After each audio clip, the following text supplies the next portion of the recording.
तो हेलो दोस्तों, आज हम जानने वाले हैं कैसे एक छोटे से गैराज से शुरू हुई कंपनी आज दुनिया की इतनी बड़ी कंपनी बन गई।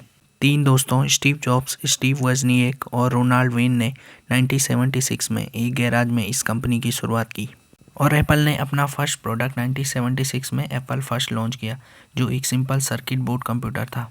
इसे स्टीव वozniak ने डिज़ाइन किया और स्टीव जॉब ने मार्केट किया। यह एप्पल का पहला कंप्यूटर था जो पूरी तरह असेंबल्ड सर्किट बोर्ड के रूप में बेचा गया और इस कंप्यूटर की रैम 4 KB थी और इसमें कोई भी हार्ड डिस्क नहीं थी और इसे टीवी या मॉनिटर से जोड़ा जा सकता था। ये पहला कंप्यूटर था जो कीबोर्ड सपोर्ट के साथ आता था। उसके बाद एप्पल ने 1977 में दूसरा कंप्यूटर एप्पल सेकेंड लॉन्च किया, जो पहला मास प्रोड्यूस्ड पर्सनल कंप्यूटर था और ये एप्पल का पहला कंप्यूटर था जो कलर ग्राफिक सपोर्ट करता था। और ये कंप्यूटर शुरू में कैसेट टेप सपोर्ट और बाद में फ्लॉपी डिस्क सपोर्ट के साथ आने लगा और ये एप्पल DOS ऑपरेटिंग सिस्टम के साथ आता था।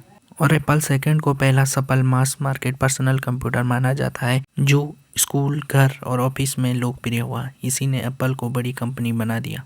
और 1984 में एप्पल ने मैकिंटोश कंप्यूटर लॉन्च किया और ये मोटरोला 6800 प्रोसेसर के साथ आता था और इसमें 128 KB की रैम आती थी और ये कंप्यूटर बिल्ट इन स्क्रीन के साथ फर्स्ट कंप्यूटर था जो माउस बेस्ड नेविगेशन के साथ आता था।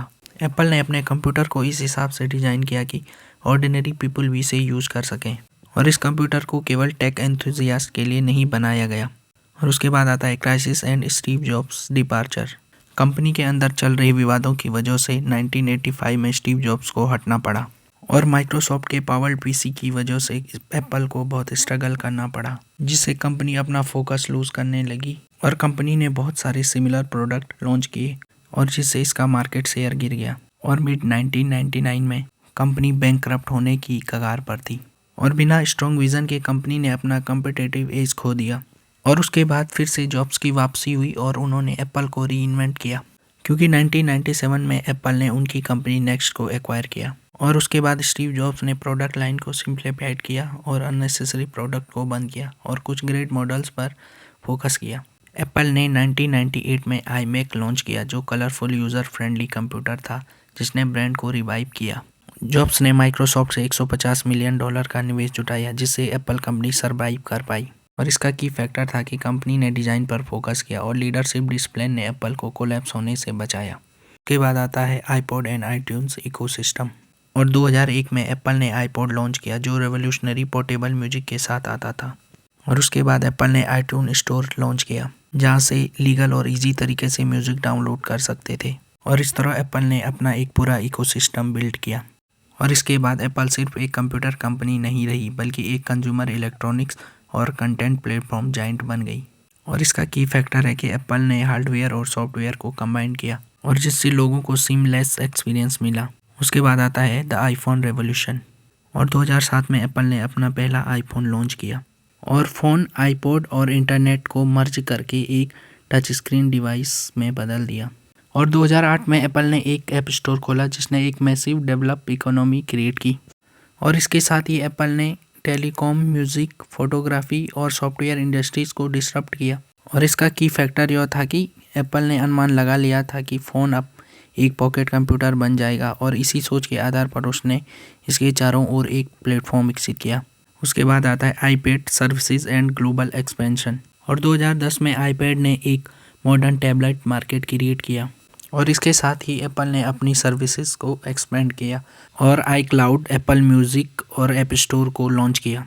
और 2011 में स्टीव जॉब की डेथ के बाद कंपनी को टिम कुक ने संभाला और उनके अंडर एप्पल ने अपनी सप्लाई चेन को स्केल किया और इसके साथ ही एप्पल वर्ल्ड की मोस्ट वैल्यूएबल कंपनी बन गई। और इसका की फैक्टर था कि एप्पल ने दुनिया भर में कुशल और प्रभावी तरीके से उत्पाद बनाना सीख लिया और इस साथ ही अपने प्रीमियम ब्रांड की छवि को भी बनाए रखा। उसके बाद आता है टुडे इनोवेशन प्लस इकोसिस्टम और आज एप्पल वेयरेबल्स की तरफ शिफ्ट हो गया है, जैसे एप्पल वॉच, एयरपोर्ट्स और सर्विसेज जैसे एप्पल टीवी, फिटनेस और iCloud।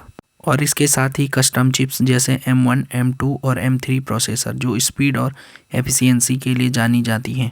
और इसके साथ ही 2023 में एप्पल $3 ट्रिलियन की पहली कंपनी बन गई है और इसके की फैक्टर हैं continuous innovation plus an interconnect ecosystem, जिससे यूज़र को स्विच करने में दिक्कत नहीं होती है। तो चलिए जानते हैं एप्पल की सक्सेस के पीछे क्या कोर रीजंस हैं। पहला है विजनरी लीडरशिप, जॉब्स का डिज़ाइन पर फोकस था और कुक्स का संचालन और सप्लाई चेन पर फोकस था, और उन्होंने यूज़र एक्सपीरियंस पर फोकस किया, जिससे उन्होंने प्रोडक्ट सिंपल, इनिशिएटिव और ब्यूटीफुल बनाई। और दूसरा रीज़न था इंटीग्रेटेड इकोसिस्टम।